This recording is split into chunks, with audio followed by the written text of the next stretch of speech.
Okay. Hello, Eli Buren, my dear friend, and hello to all our viewers and listeners of Mirror of the Man series, Man of the World. Nice to see you, Eli, here. It's an honor to be here with you, Josef. I'm very happy you accepted my invitation.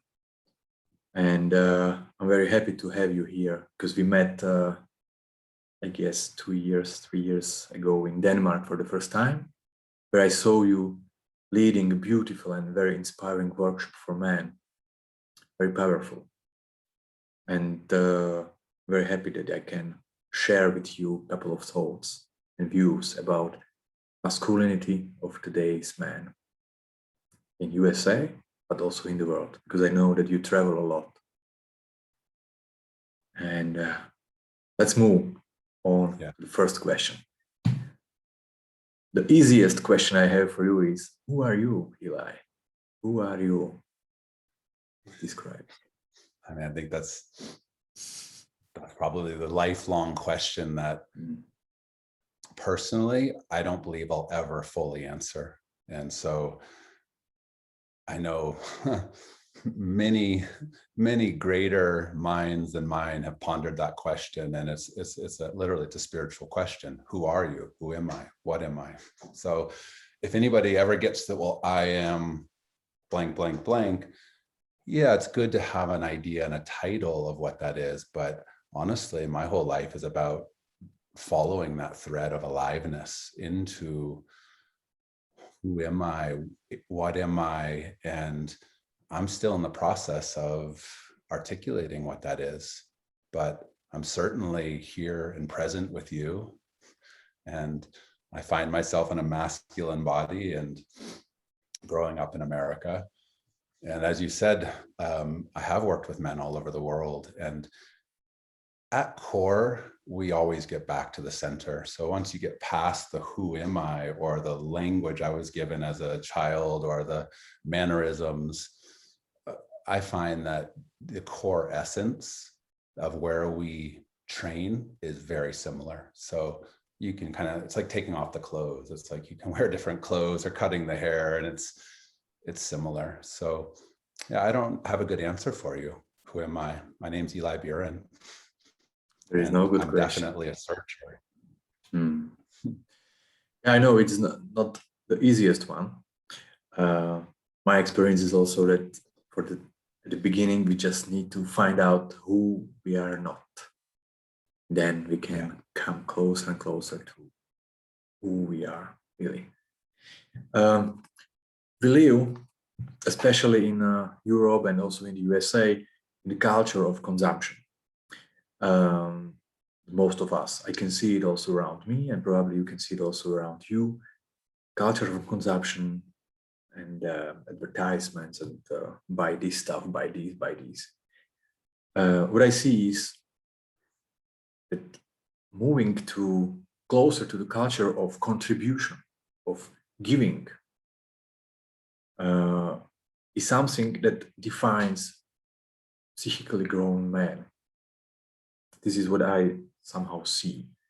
How do you see this culture of consumption and culture of contribution in your life? Where I'm heading to is, how do you contribute to the life, to the world? What you are bringing and giving? Yeah. Well, that's a hugely present question for our species, even, because we can only consume so much, and we're at that threshold. So I look at they're related, Josef, in a way. So what we consume and then what we contribute, or what I would say what we give, I mean, you can look at it in very simple ways of just eating food. And you eat a meal, you have a certain amount of calories you take into your body. And do you take those calories, that energy, and then go and create something, go and play with your son, go and work out, do something for your body? So do we take the calories of consumption, whether it be physical, whether it be emotional, whether it be through reading and taking in information and clicking on things on our little devices, do we take that consumption and then create something with it, which is contribution or gifts? And that turnaround is really what the pivot point that really matters, because I've seen in the last 10 years, definitely, and even the last 3 years, it's changed a lot from where there's so much more of an entertained disposition where people are taking on way too many calories and they're just sitting in their chair getting fat, whether that's their physical body, whether that's their emotional body, whether it's like their spiritual body. I mean, people are clicking on all kinds of links and reading information and taking in. And if you don't actually like sink deeply into any of those pieces or pass it on, turn over the leaf and give it forward. So if you're not doing that kind of process that's built into nature, then there's dire consequences. People become ill. Our culture becomes ill. And I think we're seeing a lot of that. So it's definitely something that's really relevant in my awareness, and the work that I do with men is creating a context where people experience that and then they become curious about how to contribute more, like you said, rather than, and that's kind of jumping the gun, but that is leading to manhood, leading to more of a responsibility in culture, is when we start to care about what are we giving, what are we contributing, rather than just endlessly, adolescently consuming another ice cream, another brownie, another television show, another, sexual encounter. It's very adolescent in its nature to consume without wanting to then turn it around and give something back.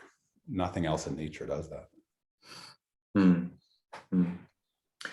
It brings me to the following question, and you said plenty of information around us, and they're consuming them, Facebook and all of these social medias and all internet pages and TV shows.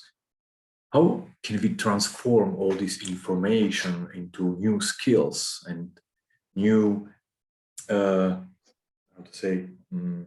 positions in life? How? Because that's a crucial question for me. I have information, but I don't have the skill to transform this information very often to new skills, new way of living, probably, or something. How do you see it? Something that was said, go ahead.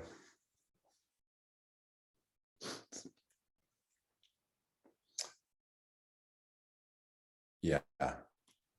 Something that was said to me a while back, and has been said many times, and it's just as important, is choose one thing and go deep with it. So same thing with knowledge, choose one piece and take that, stay with that thread of excitement, thread of knowledge, thread of being compelled beyond our own narcissistic consumption behavior, and go deep with it, because that's what we're missing in our culture, is depth. There's a lot of surface, there's a lot of potential and shiny things on the surface that are going to distract us, and another click, another travel, another this, another that. And that's part of the disruption of our culture and our well-being, is that there's all this surface layer, and there's less and less people that have the courage, the balls, or even the knowledge that there's something beneath the surface, even just the surface of the skin. Like, it's easy to get lost in the beauty of a woman or the muscles you want to create. And if you feel a little bit deeper past the surface, you can feel that there's a heartbeat. There's a spirit and a soul in this vehicle that are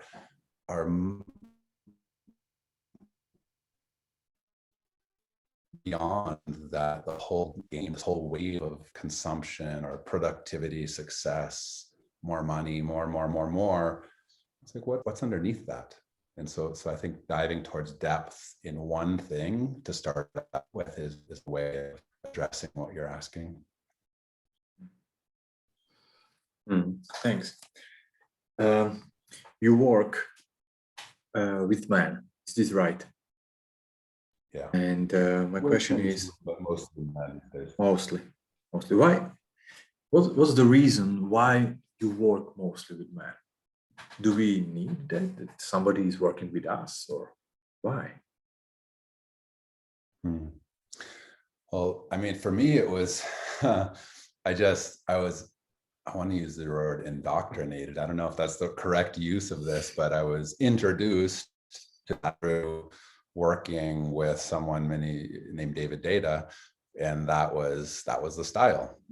I had never thought of doing that. I didn't know. Actually, before that, I was working with someone, a woman who was actually connected with David Data early on, and she was teaching a separate men's in a yoga class and a separate women's yoga class. So that was my first introduction back in like 2000, I believe, so 21 years ago, to the idea that why would we train differently in two different rooms instead of just all coming together? And same thing, whether it's yoga or a men's group or anything really. And that interested me enough to start training there, and then doing some research and looking at traditional cultures and across the world. There's always wisdom of why we separate and support, train, deepen, or brighten together, and then come back together with more consciousness, with more discernment.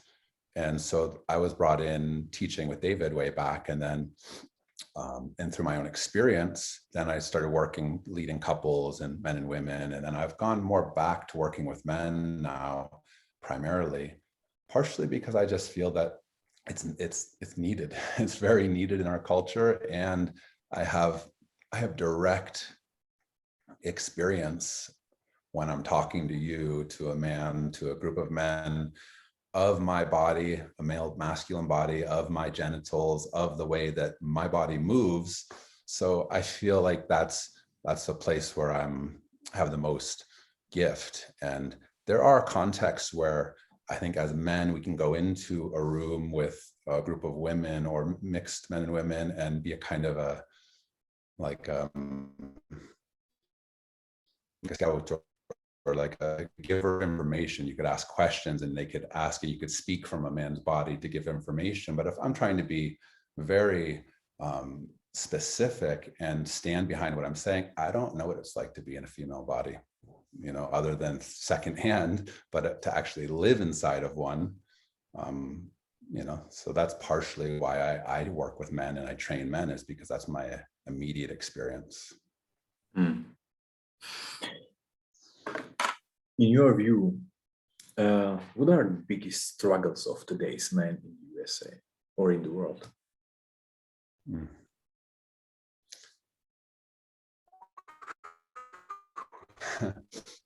That brings us back in a way.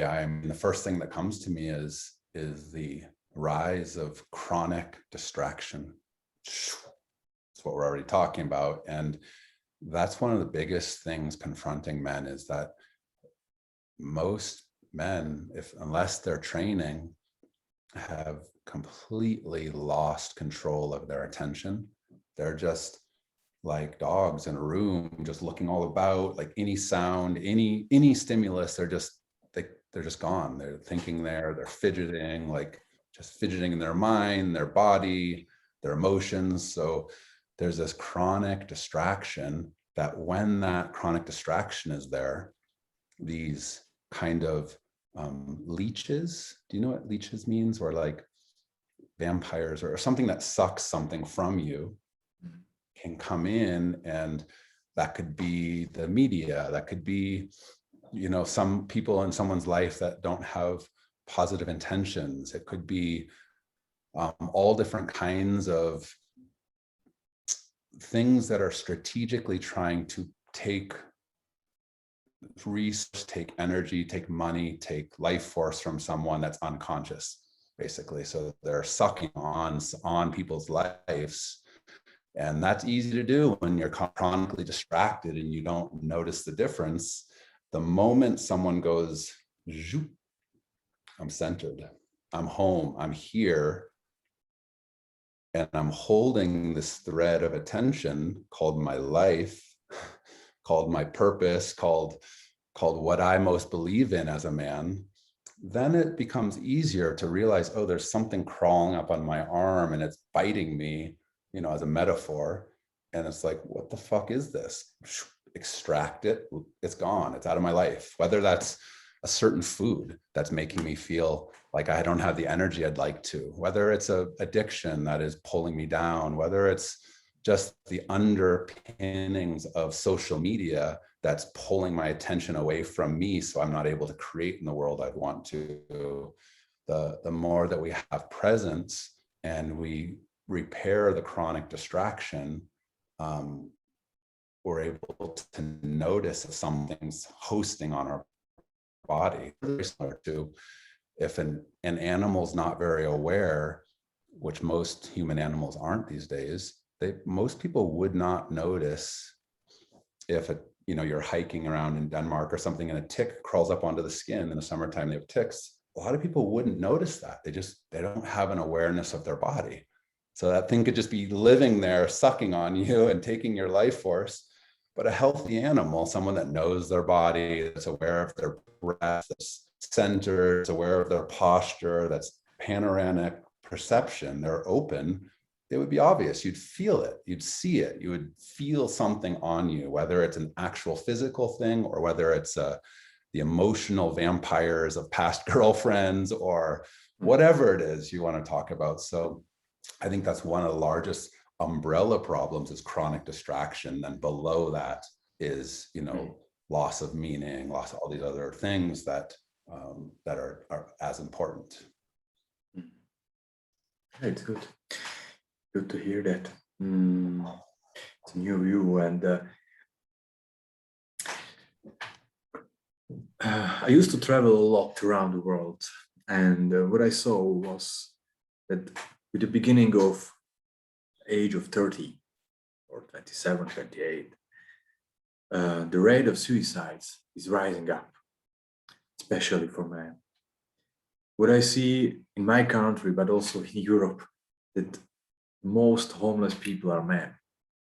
And what I also see in my country, but in other countries, very similar, most prisoners are men, or male. What might be the reason for that? Why we men end up in such situation that we want to end our own life because we don't see probably the way out of any crisis, or we don't see the meaning of life? What do you think is the reason for that? We are struggling also in that way. Yeah. Well,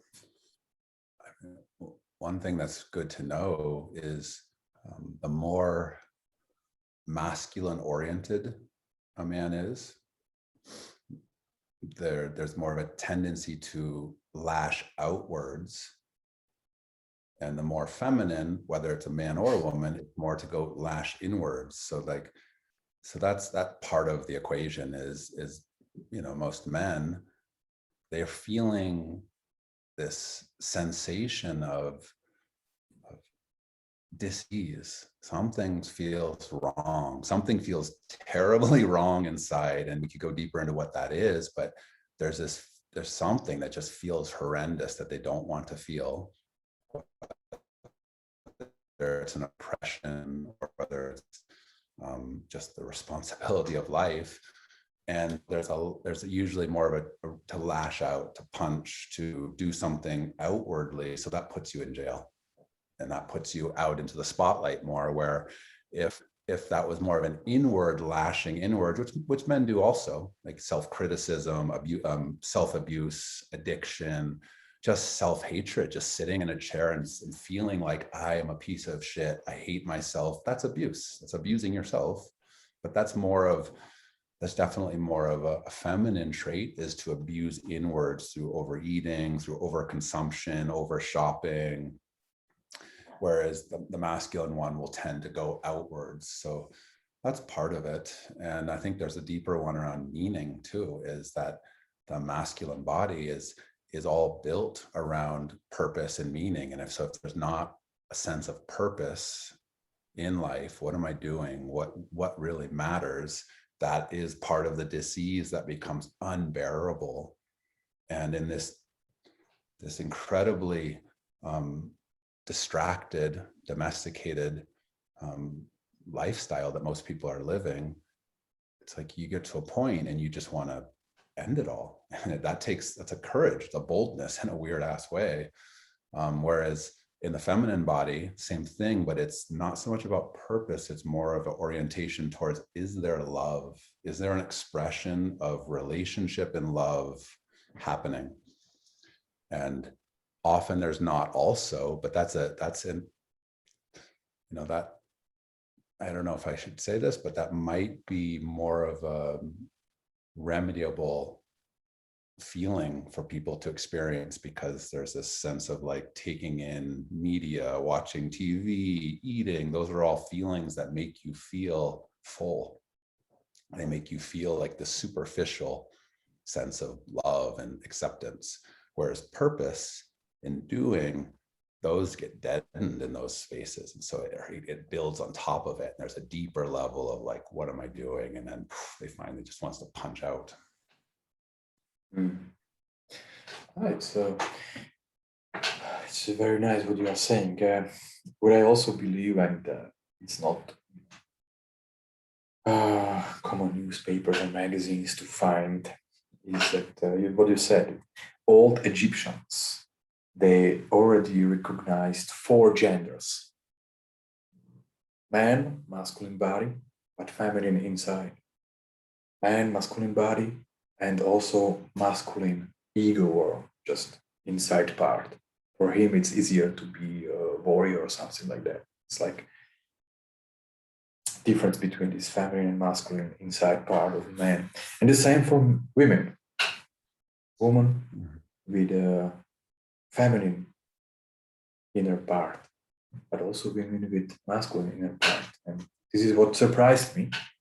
And I saw it in, for instance, Wolfgang Amadeus Mozart was a man with feminine inside part.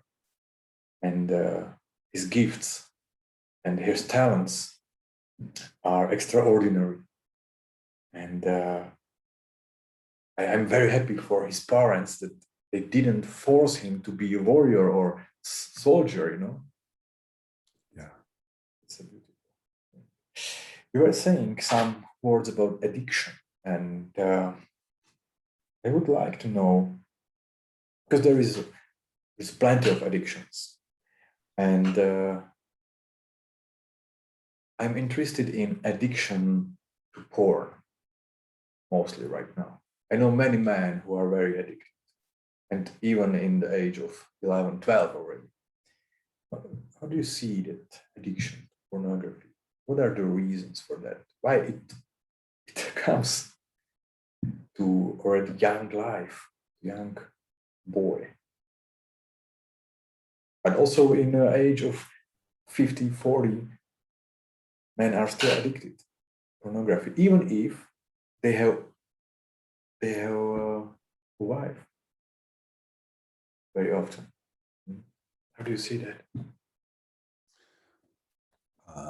I'm going to take a sidetrack and then come back to it. I want to say one thing about the masculine body, and I think there's a deeper, there's one other distinction, is that there's multiple layers and sheaths that we can be more masculine or feminine, or let's say sharp or receptive. I mean, so we can transcend the words of masculine and feminine. We could use yin yang, we could use soft, hard, we could use directed, energetic. You can use any word you really want to, but there's this duality. You could use moon, sun. I mean, but there's different sheaths. So there's the mental body too. And this is good for people to feel, because I know let's just say I know very few men that are mentally, physically, and emotionally super masculine. Very few. It's a rare being. And yet all of the archetypes that people are trying to be like, or portrayed in movies or spoken about, this ideal is often that. Whereas more likely, someone could have a very strong masculine body, but have a very, very like fluid mind that's all over the place, or have a very masculine mind, and then the body's not strong, or it's very soft. And so it's just good to look at what we're given at birth, and like you said, to train what we have. And may we have parents that give that room, and cultures that allow people to explore the realms, the edges of their capacity. And that's what I endeavor to offer in the men's work that I bring. One of the areas is just to be able to be fluid as much on this side of a sharp warrior, as much as like I could just offer you a hug and whisper a kind word in your ear, and and to be just as fluid, so that I'm not imposing my rigid personality on a room. That's not masculinity. That's just stupidity. To be really rigid in one thing, not stupidity. It's just lack of training, way of saying it. And it's, you walk into a room, and sometimes you have just the note to hit, ding, and it's perfect. You just walk in with this big bravado. But if you walk into a room where there's been an accident, or like a baby's being born, something, and you're used to playing warrior bravado, it's like you might want to play a different note, like more of like I'm present, I'm holding space, I don't need to step in and take the center stage in a macho kind of way. It's so to train our capacity so that we are comfortable and skillful to show up in the moment with whatever is needed, rather than my rigid feeling of like, to be a man, I've got to impose this quality on every room I go on, to every conversation. And you see a lot of that. You see people just imposing themselves and having very little curiosity or capacity to look at the other person or the other room and say, oh, I'm actually affecting this. Like my words, my stance, my breath is having an impact on this moment. And so that threshold of being sensitive enough, but also still being bold, I often like to think of it as like a punch, where, it's like this, we've been taught to punch, and we should always punch and hold this strong, like always strong and hard. Nothing's that way.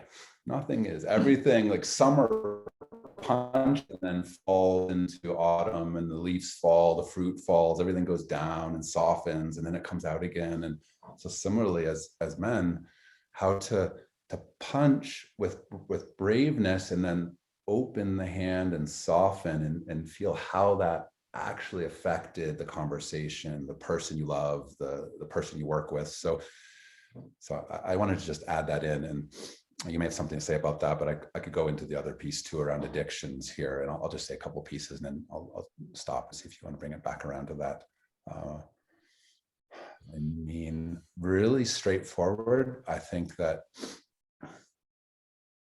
porn hijacks people's imagination and physiological nervous system. It takes like the highlight moments of all these things that were programmed to want, and it puts it into like this honey covered, or sugar covered, I should say, dose. And it's very addictive. And in a way, if we go deeper down in why that's happening, is because people have lost touch with their power. Men have lost touch with their procreative power, which in Taoism is called the Jing, procreation. It's the force of life. It's the force of sexuality. It's the force of desire. When you lose touch with that, it can be hijacked and taken, and then you've got this leech sucking your blood, because you're looking at this thing, but it's really just about money. They're trying to get your money. They're trying to get your attention. So you're distracted, and you just want something to make you feel better. But if a man has a healthy connection to his procreative life force, you couldn't, it's not regenerative to look at porn. it's degenerative. You feel your energy going down, and it's basically sucking your life force in all kinds of ways, psychically, physically, financially.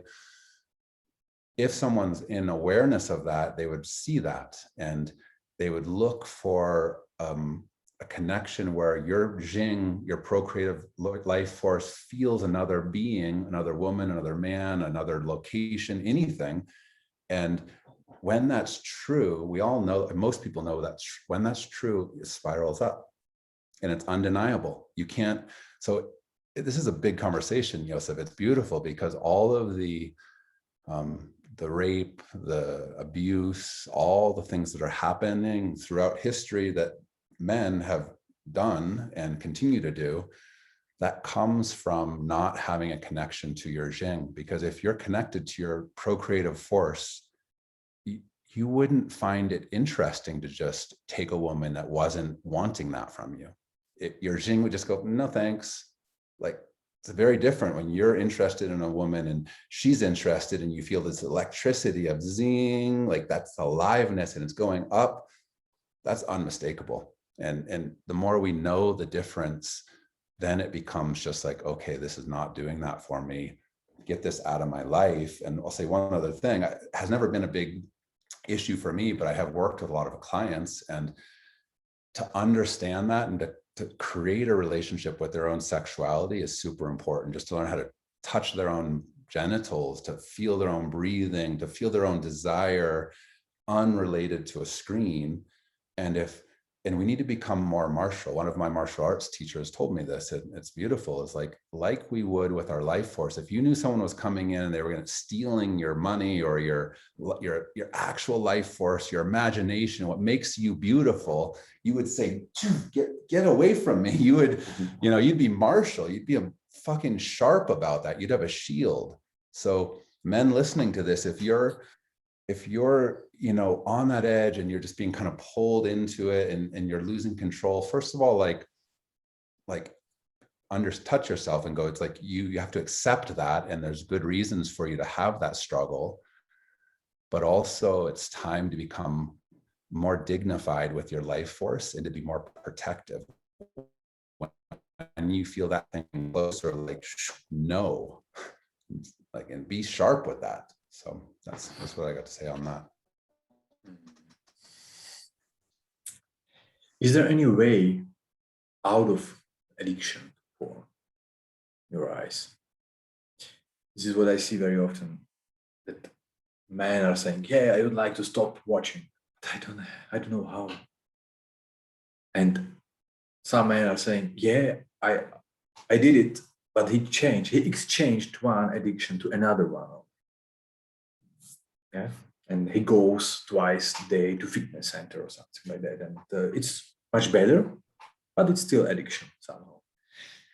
And is there any way out of the addiction to porn? I think we all get to decide that and find that out for ourselves. But I have heard there's been a lot of, you exchange one addiction for another. I think that's very true. And there's addictions that bring us down, and there's addictions that bring us up. And if you do that addiction enough, it becomes a ritual. It becomes a ceremony, a practice, and it's something that brings you up into your life and up into higher states of consciousness, rather than down into loss of awareness and domestication and loss of energy and chronic distraction, so that it's easy to control and tell you what to do, and nobody has the life force to even think twice about it.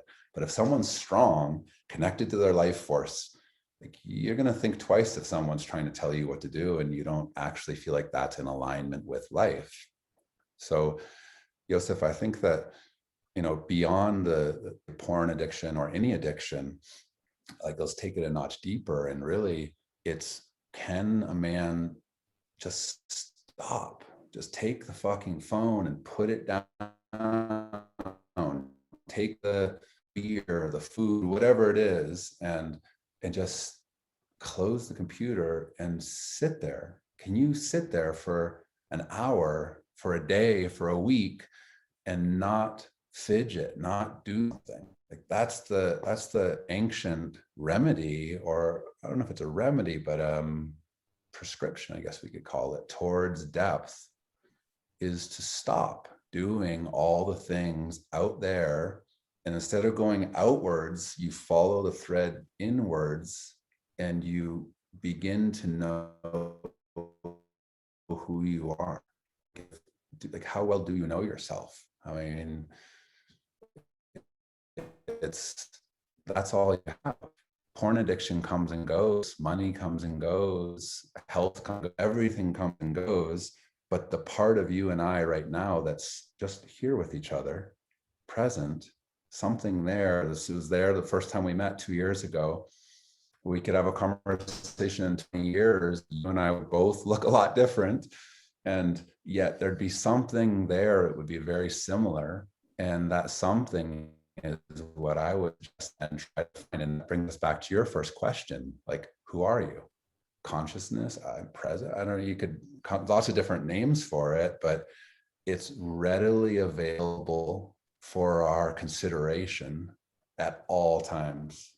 It's always there for us if we choose, if we're awake enough to go, oh, let me stay close to this thread. Like, what am I? What is this thing?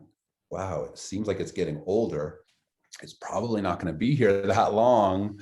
You know, things come and go. So that's where I would point people, is to go deeper into their own experience, their breath, their, and then you get into the resistances of when you do that, you start to feel sad, you feel childhood trauma, you feel disease, you feel desire, you feel all the things that anyone feels if you just sit alone. And then you get to really be honest with what's your relationship to life force.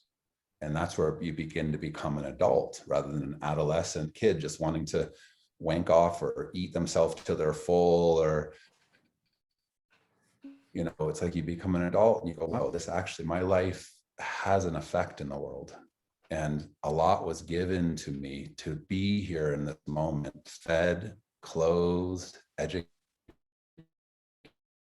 at least in start and breathe and try to bring myself to center as a way of leaning back in and respecting life to what was given to me, rather than more.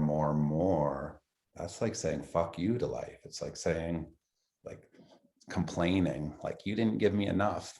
You know, like that's basically what most people are doing.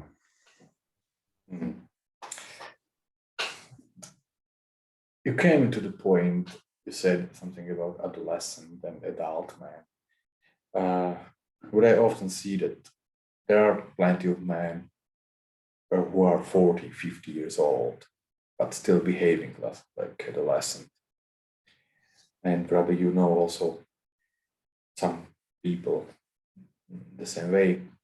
And my question is, how can a boy or man who is already grown up, is 21, 30, 40, how can he become a man on psychical level, not on physical, because it's working by itself, but psychical level, on mental level? What do you see? First of all, just in all honesty, we always have adolescent parts. So, you know, I'm 47 and I still am working with the parts of me that sometimes become very adolescent, and I can, you know, become that with my partner or with in certain moments. And yet I also have enough of me online that holds the spaciousness and is an adult. And so being kind and loving with the adolescent parts of ourselves, almost like you would with your son, or like a, you know, but not just letting them do whatever they want, being sharp. So like that's a relationship we get to practice our entire life. And so the more that we have space, then we become more adult. The more that we become contracted and fidgeting and lost in the behavior, we become more of an adolescent. And I think that it's true all the way up, whether you're talking about the physical body and expressions physically, whether you're talking about the emotions, becoming more, you know, able to sit in an emotion with your wife or with yourself and actually have some space and feel it and go, wow, I feel really sad. And that's, you become adult, whether it's psychic, like you're talking, or spiritually, where you're seeing the bigger picture. So that's, if I was to answer your question more directly, I would say it's holding the bigger picture rather than getting lost in the minutia. It's like the psychic or the spiritual maturity is going, oh, I'm part of a bigger web, and this body is here. Yet if you think about it, everyone that's alive is going to, unless we come up with some new technology, which is very possible, but everyone's going to perish in 100 years or less. And that's what happened in the last. So I come back to depth and presence a lot. So if that's like the things that there's all kinds of practices around that, and physical movement, breath, meditation, but you bring those through those practices. And I work with a lot of different men in different realms. Some younger men. I had a really young man come into one of my immersions recently that was really beautiful. But a lot of my clients are actually men that have been relatively or very successful. They've been out there, they've got the huge currencies in dollars and houses and whatever they wanted, but they didn't develop their other parts of their beings. And so they're basically feeling just as diseased as anyone, and their wives are not happy, or they're feeling like, what else is there to life? And so it comes back to that same question: how do you develop? You look at you begin to build the capacity to feel life, to be in relationship with this moment, with the way the air feels on your skin, the way that you're able to be home in this moment. Because if one's home, if I'm present, that's as good as it gets. That's the most, I think personally, the most valuable currency is presence. Because you could have all the money in the world, and if you're distracted, you're not going to remember what you're doing. People won't respect you. But if you have nothing or all the things in the world and you're present, that's a communication from one soul to another, and that's as good as it gets. Like, that's what we're here to do, is to develop these skills and then pass it on to someone else. Turn the leaf, pass it forward to your son, to other men. Like, let us develop more capacity to be in our bodies, embodied, honorable, loving, dignified, like bringing back some of these old school virtues that are like endangered species that are going out like left and right. Like, people don't even, like, young kids don't even probably know what a virtue is these days. They're just gone. So let's bring those back and pass them on in new ways.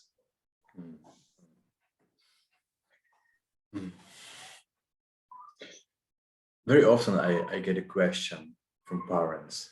I have a son, or we have a son, or sons, or also daughters, of course, but we are talking about masculine world right now. And we have a boy at home, and we don't know how to bring him into healthy masculinity or something like that, manhood. And this is a very frequent question that parents are struggling. Okay, we have a boy, but what to do? We want him to be successful, not only on financial level, but also on spiritual level, mental level, to be a really man with presence and man of integrity and true man. Mm-hmm. Is there any advice for parents from your side how to lead their sons and also daughters, of course, but especially sons? Yeah, absolutely. The very first thing I would offer is to find someone in the community and that is inspiring, that is a living representation of the qualities of a man or of a woman or of just a healthy human being, and get your son or your daughter around that person. That's the first thing. That's how it's. And maybe it is the parents, maybe the dad is a really good dad and he's showing something, but even then, to introduce the son to other community of men or elders or people that are living something that is remarkable, that they're actually home. They're not lost in the game of success or, or any number of games people can be lost in. So it's important to get people around other real people that are living something. And I think another really important thing, male or female, is to trust life. Trust life more. Trust life that it's going to give you the experiences that you need to grow into the person you're meant to be. If you're available, if you're connected to your own life force, if you're centered,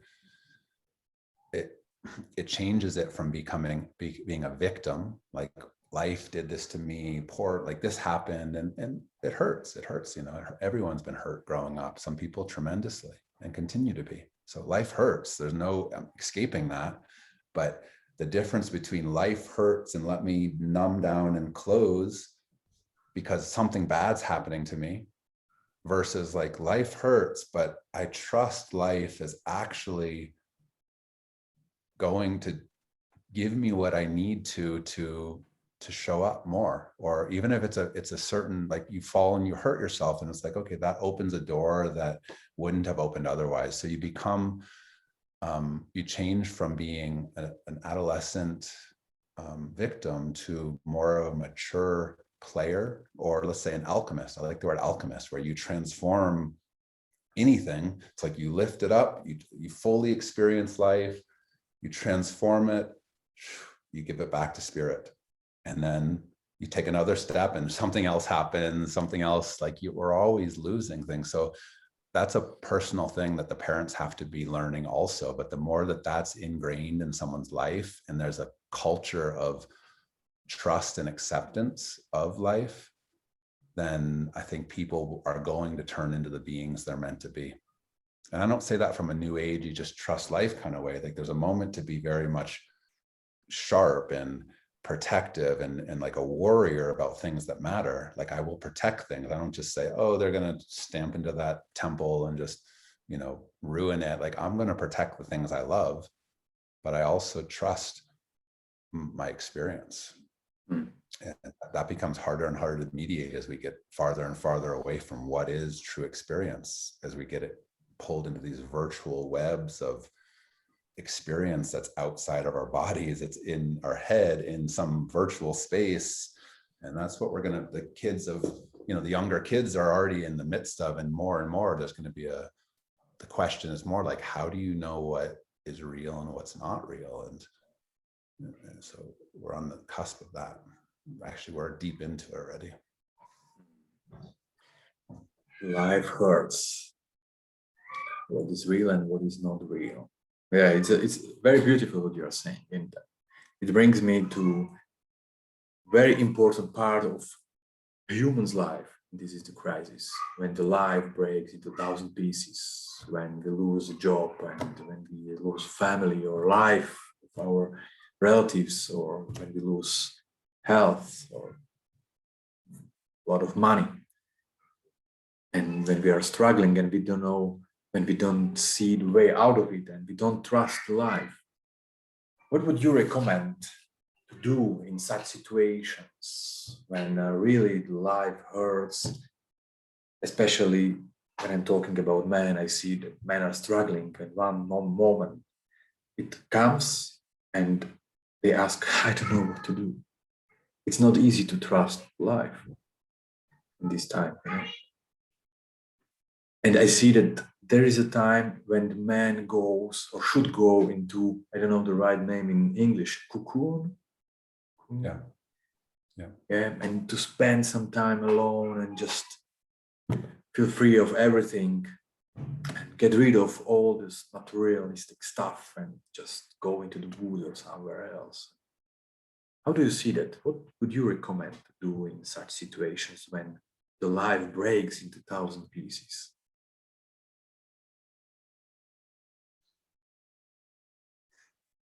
Or what did you do in your life when it happened? Probably also to you. Yeah. I want to make one distinction too, that There's,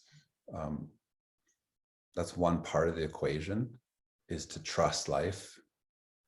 Just as much, the other part of the equation is to rest in consciousness. So what I was saying earlier, they're both important, and they're both, there's whole spiritual traditions and religious traditions that have done both. So it's important to have an understanding of that. I think it's a great question. I appreciate that, Yosef. And it's something that we all have to face, whether we like it or not. And so that's part of the acceptance of life, is that things will fall and break into 1,000 pieces. Everyone you love, everyone you know, everything you create is going to break into 1,000 pieces and dissolve away and pass out of view. So that's a big mouthful to live with as anyone, to realize that everything's going to go away. So the feeling is like, first of all, communicating with people and being honest about that. I think that's important for men. Female beings tend to be more communicative about their struggles, and masculine beings tend to hold that in. Partially it's conditioning, partially it's just a style. There's reasons for that physiologically, biologically, but it's important to actually speak about that with other friends, with your partner occasionally. I wouldn't always bring that to your wife or your girlfriend, but in moments it's really important, because if you're feeling like your life's falling apart and she's like, what's wrong? And you're saying everything's okay, but inside you're falling apart, that's you're just breaking her trust. She feels it. So it's better to say, fuck, I feel like everything's falling apart once, maybe once a week or once a month or once a year, and then take it to a counselor, to your men's group, to your men friends. But to be honest about that is the first step, because everybody's feeling it. And that's part of the problem, is everyone else thinks that nobody else is feeling this. Everyone looks like they're succeeding and they're happy. And you look at Facebook and Instagram, everyone's happy. And so everyone's feeling that. And to the degree that they're actually feeling life and feeling the depth of life, they're going to feel like, wow, this is falling apart also. If they're just in the superficial level, they're not feeling it as much, because they're kind of like high on, artificiality in a way. Or they're so much in that space, they're unwilling to look at what's about to happen. And so I think it's a big question. I mean, I could say more about it, but get yourself around other men that know what they're willing to be vulnerable, but also be strong, to be accepting and trusting of life, but also be able to sit in consciousness and go, okay, I'm here. Someone's home inside this being, even as it feels like a total war zone going on out here. Like, I trust myself in this. And so even if it comes down to, sometimes you get so crazy, so lost, you don't know what the fuck is up and down, jump up into the air, you land again. There's gravity. You can trust gravity. Gravity is like, okay, wow, there's this big mystery of this earth spinning through the universe. And there's also like your heart. You just look for your heartbeat, literally find your pulse. And that reminds you that there's actual rhythm to this moment. And that brings you deeper into yourself. You start to take a breath, you breathe, you go, okay, wait a second. It's hard to breathe, but I feel more alive when I breathe. I feel like even though things are falling apart, I can feel my own embodiment, and the anchor of my body is here right now. My mind's going crazy all over the place, but my body is here. Let me put my hands on my body. Oh, I feel my skin. And that begins to bring you back to center, bring you back home. And that's where we want to be, is we want to be home and centered rather than distracted and fragmented in 1,000 pieces. and one last piece about that, Joseph, is that there's, I think physically having some practice also really helps, because if we're only in our mind, it's easy to be distracted and to just not know what to do. If you have some kind of a stretching practice, a martial arts practice, a qigong practice, a yoga practice, it begins to create a space where your body represents and it holds a kind of architecture of integrity. And that is a scaffolding that we put our experiences on. If I know how to sit straight, I have a strong sitting practice. I've been sitting for 30 years. And like, I know if I sit down, I may be really having a challenging day and things falling apart. But if I sit down, like, I can find that. So I would recommend every man on this call, like, sit more often, like develop a sitting practice of just sitting with just yourself, get to know yourself, who's there, and then get used to the up and the down, the sharp and the soft, the part of you that goes, I'm going right into my purpose, discipline, dedication, total penetration into life. And then just as much, this part of you that brings that back and goes, I accept what happens. There's a vulnerability. I don't know what the fuck is going to happen even tomorrow morning or even in the next sentence. And there's nobody does, but there's a vulnerability in life mixed with this precision. And the more we feel the vulnerability, then it's like, okay, now I've got the courage to dive in again. You reach the edge of that, you succeed, you have a baby, you do something big, and then you tumble off the edge and there's disorientation again. And it's like, what am I doing? And then if you trust that, you come back home to center, and then it's like a cycle. It goes around and around and around. And it's misleading to think we always need to be on course and always need to be sharp and winning. Nothing does that. It's like, look around, look outside. Nothing does that. So anyways, I'm just rambling here. Yeah, beautiful, beautiful. I suppose it might be also kind of advice to my next question, and this is, what would you recommend to men in order to live more fulfilled life and relationships? And I suppose it might be the same answer, or you can also add something else. Yeah, there's a theme that I'm stringing through this whole conversation. And like, it's fun, like you're tossing a question, I'm like, let's thread it through. And it's the same one. It's developing from the self-involved, more of an adolescent, behaviors of me thinking about me and me only being aware of me, to awareness of there's a bigger world out there, there's a web, and there's a person, a woman in front of me, a partner. And so being more curious about them, like a certain level of like winning and making the money you need to, and getting a house, and we need to be comfortable. So those are important things. We should be successful, but it doesn't end there. That's just like the first 20 years of your life, or 30 years maybe. And then you start turning around and going, okay, how do I be curious about this field out there, and how my words, my touch, my eye gaze affects you? And then it becomes more of a play, and makes relationships more meaningful, more rich, more nuanced, because you're actually noticing the little tone of voice, the raise of the eyebrow, and then you modulate, or the little touch on the spine when you're making love. And it's like you just become more aware of your surroundings. So you become more of a skillful artist, rather than imposing this ding, ding, ding, ding, same note on every situation. So we kind of stretch our experience out, and that takes feeling your body, feeling your breath, feeling your impact, and feeling our bad habits. So we've accumulated over 20 or 30 or 40 years. That's why most people don't do that, is because it's painful. If you really start to feel what's happening inside, there's a lot of disease, a lot of pain that you have to sit through and digest before you become trustable and accountable to be able to then be actually in relationship with something.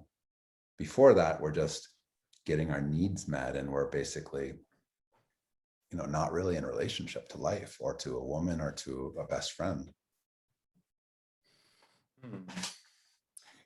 Thanks.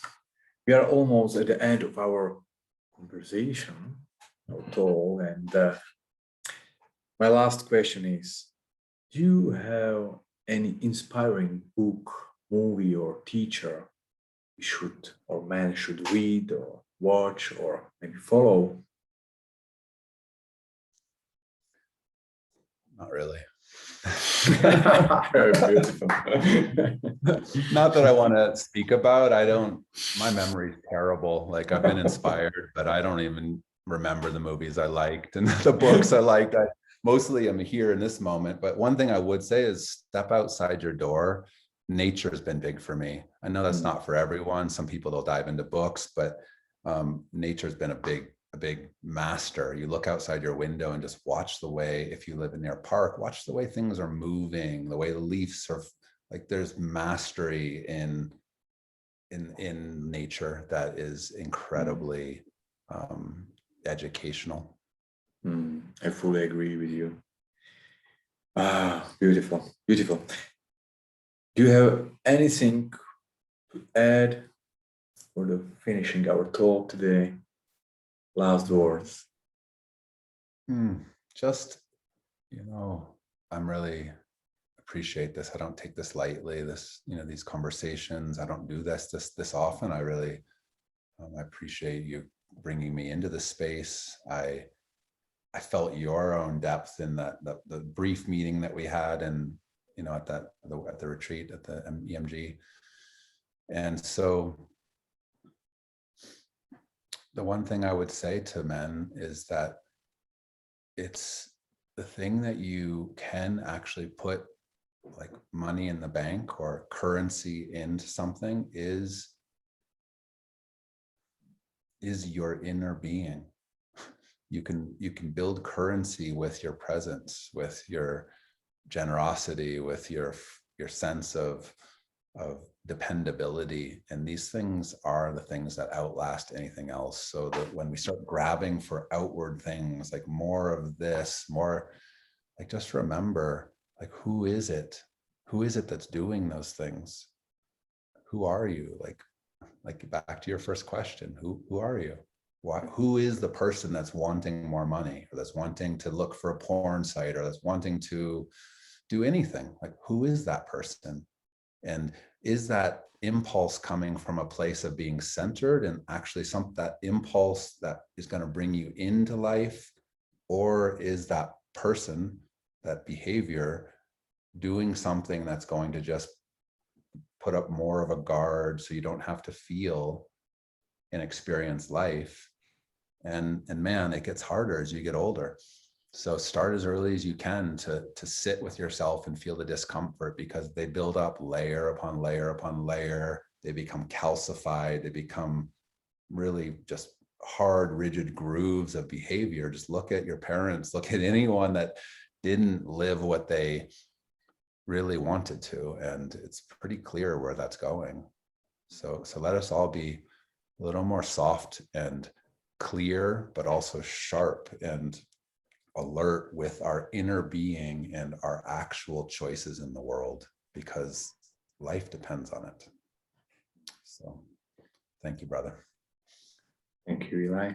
It was a huge pleasure to have you on this interview.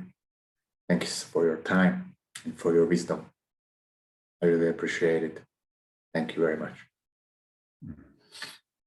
Thank you, brother.